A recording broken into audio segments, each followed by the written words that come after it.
Hey guys, Fazzy back here, and it is a very, very exciting day. It is finally launch day for our NHL 26 custom roster. If you're seeing this video and you are on the Xbox platform, you can go and download this file now.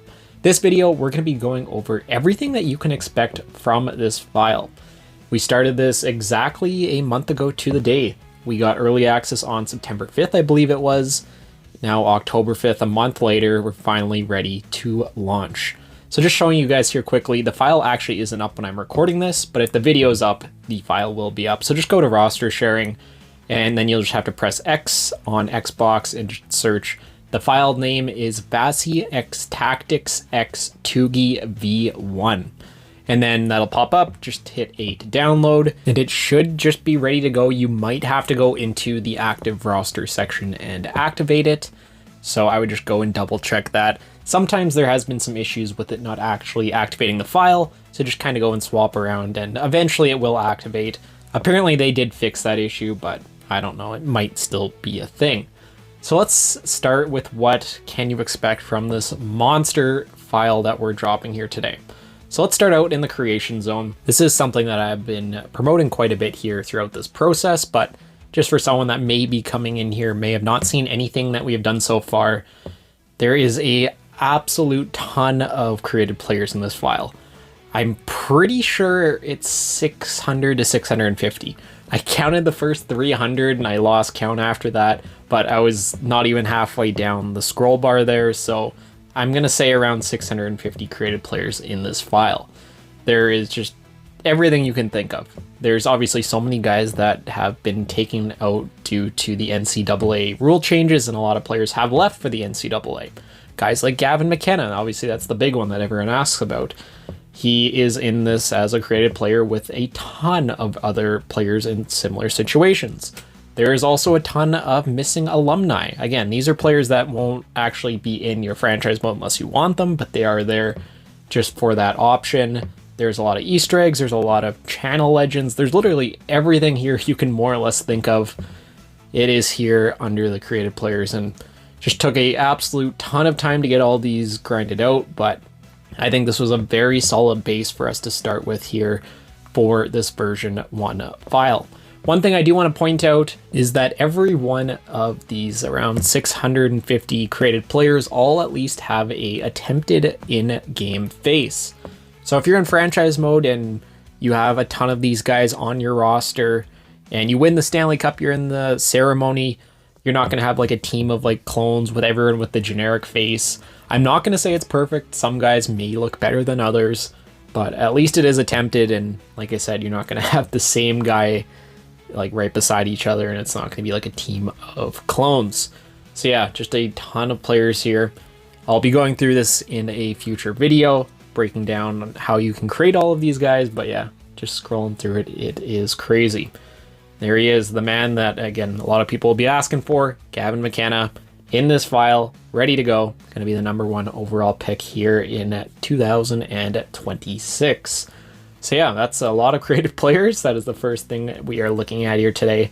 Let's go move over, staying in the creation zone. Let's go move over to the created teams.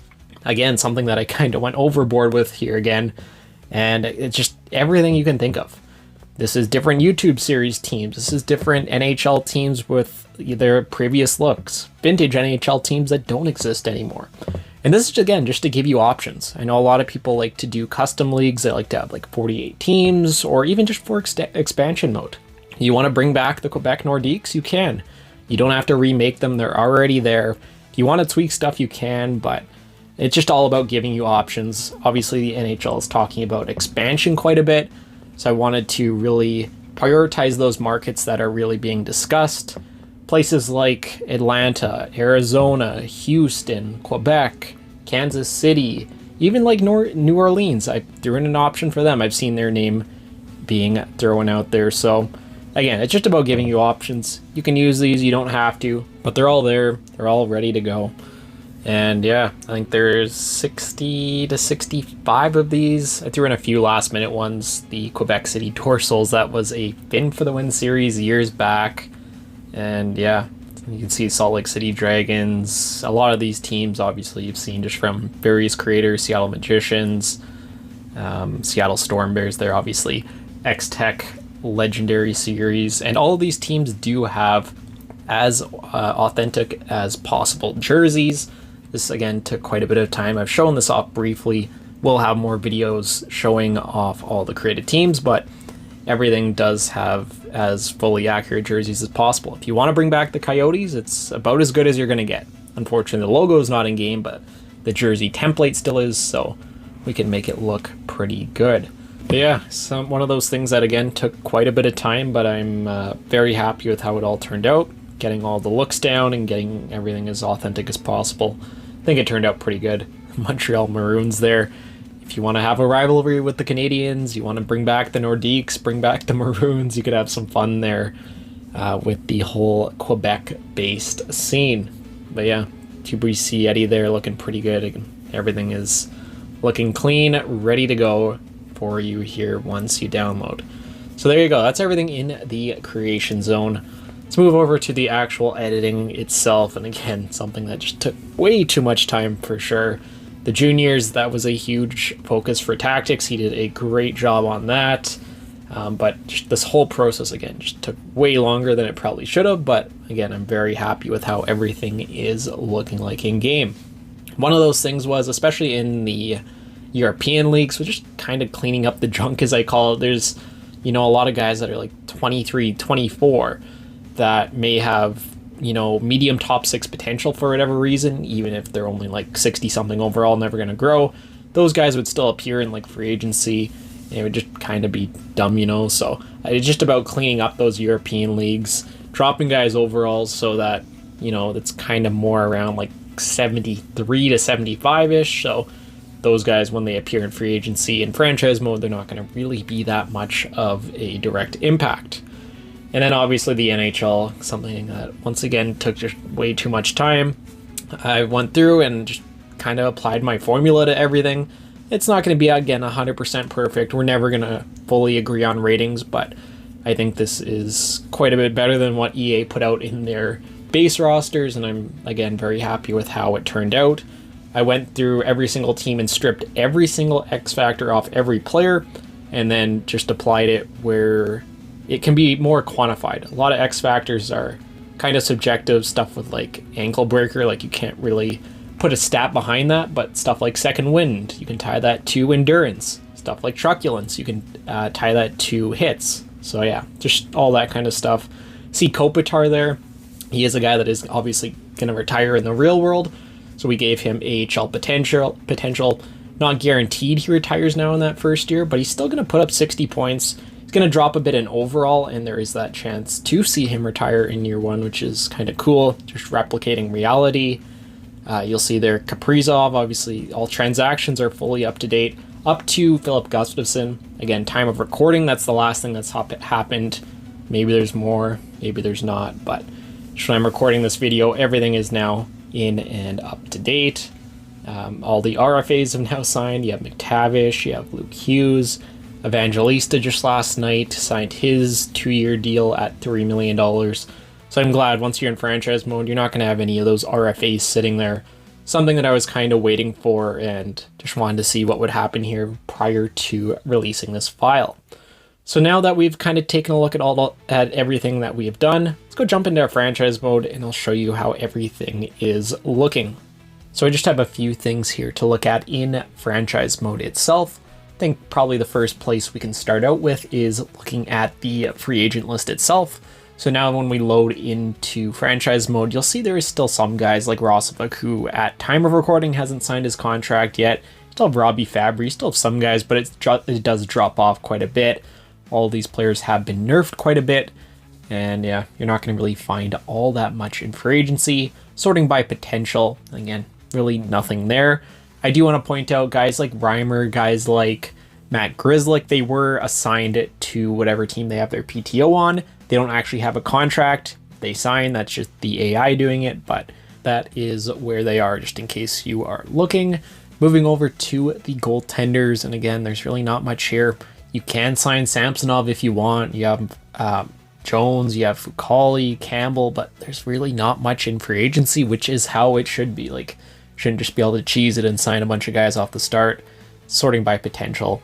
Once again, nothing here. It's all basically AHL starter potential. So that is all cleaned up and looking great. Another thing I do want to show off here, now that we are in franchise mode, every team is 100% salary cap compliant. And honestly, this wasn't the biggest issue.